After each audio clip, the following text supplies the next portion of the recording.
Hi mga preni! Hindi ka baker pero gusto mong sumubok gumawa ng cake sa bahay?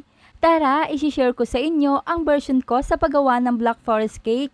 Hindi man kasing ganda katulad ng iba pero yung sarap ay kuhang-kuha na pwedeng panghain sa pamilya. And I'm Fanny from Fanny's Cookery. Sa bowl ay magtakal ng 1/2 cup all-purpose flour, 1/4 cup cocoa powder, 3/4 teaspoon baking powder, pinch of baking soda, and 1/8 teaspoon of salt. Mix well to combine and set aside. Ihanda na natin another bowl dahil ihiwalay natin ang egg whites sa egg yolks. 2 pieces ito.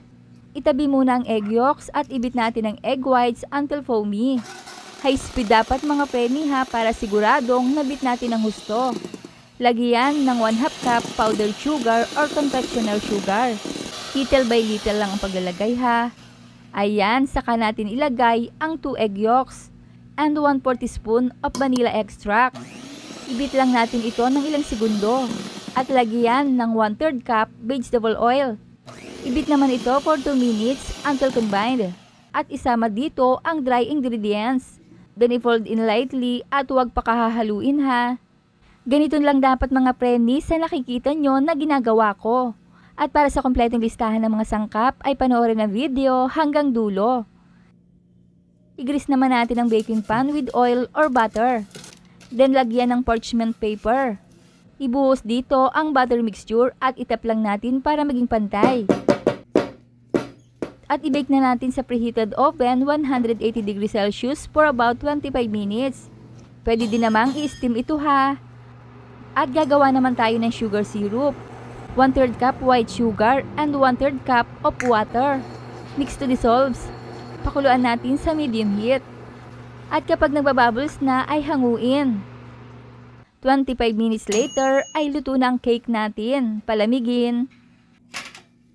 Dahil maghihiwa muna tayo ng chocolate bar. Mura lang ang ganito mga preni kadami. At hindi naman natin ito mauubos. Ganitong hiwa lang ay okay na. Yan, sakto na to. At malamig na rin ang ating cake at pwede na nating i-unmold. Pinapaikutan ko lang ito ng bread knife sa gilid. At tingnan nyo mga preni ang result, ang ganda. Ikakat lang natin ito into 3 parts. Tansyahin nyo na lang ha. Kita nyo yan, bread knife lang ang gamit ko sa paghiwa. Hindi naman kailangan kumpleto tayo sa gamit. Tapos add natin dito ang sugar syrup, paikutan lang natin ito. Lalagyan natin lahat ng 3 cake para balanse. Kaya ang sugar natin ay tama lang dito, set aside. Ilagay ang bowl sa freezer for 10 minutes. Palalamigin muna natin kasi yon. At sa isang bowl ay maglagay ng ice cubes. Tapos ipatong na natin dito yung isang bowl na galing sa freezer. Ilagay ang all-purpose cream 500 ml chilled overnight.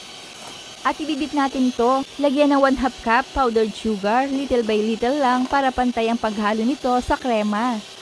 Lagyan ng 1 teaspoon of vanilla. Ibit well. 2 teaspoon of cornstarch. Then ibit natin in a low to high speed. Yung ganitong consistency dapat mga preni ha. Kita nyo naman yan, di ba? At i-press natin ito for about 5 minutes. At 5 minutes later, ay ibit natin ulit for another 1 minute. Ayan, ayos na to. At ikalat lang natin ang krema dito sa cake. Palibot lang dyan. Then top with some chopped cherries. Ito ay masustansya. At sprinkle natin with some chocolates na hiniwa natin kanina. Then ipatong na natin dito ang isang slice ng cake. Uulit-ulitin lang natin ang proseso hanggang sa matapos na. Madali lang naman mga preni.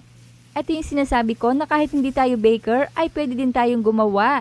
At kung nakabot naman kayo sa punto ng bidyong ito ay mga tagasa naman kaya ang nakapanood ng video kong ito. Hello po sa inyo at maraming salamat. Ayan na tama lang ang dami ng krema na ginawa natin. Biruin mo ha, na kahit nasa bahay ka lang ay makakagawa ka na ng napakasarap na cake na pwedeng ihain sa pamilya. Hindi man perfecto ang itsura pero kaya mo ring gumawa. At promise, ang lasa nito ay talaga namang napakasarap. Hindi kayo magsisisi sakaling gayahin nyo ang recipe ito. Ito talagang tinatawag na cook or bake with love. Dahil alam mong ikaw mismo ang gumawa. Ayan, i-refrigerate natin for about 7 hours. O di ba may kainan pa kami dito sa bahay.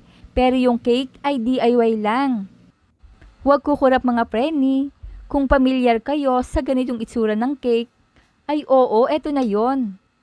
Black Forest Cake. Tikman ko nga. Ay grabe, panalo ang sarap. At nagustuhan niyo po ba ang sariling version ko sa paggawa na to?